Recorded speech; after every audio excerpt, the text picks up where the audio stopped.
Animal Crossing City Folk is the third Animal Crossing game to be released outside of Japan. There have been a few new additions to this installment, but is that enough to make it feel new again?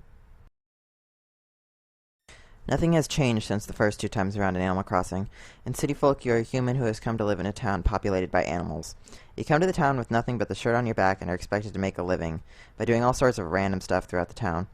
When you first arrive, you must choose a house to live in, and then once you pick the house, the local shop owner and the animal selling the houses, Tom Nook, appears to you and gives you the rundown about paying off the house.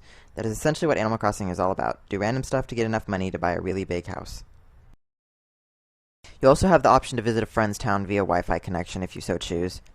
Much of your time, however, will be spent talking to your animal neighbors.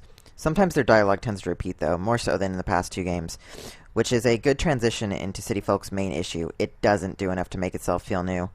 The city has been added, yes, but it essentially just moves all the special non-playable characters from Wild World, like Dr. Shrunk, the axolotl psychologist who taught you how to show emotion, and Red the black market salesman, into one central location, which in a way removes the excitement of seeing which special character was in your town that day, like in Wild World.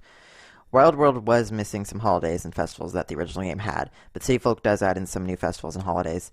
But overall, City Folk just feels like they put Wild World and the original GameCube game together.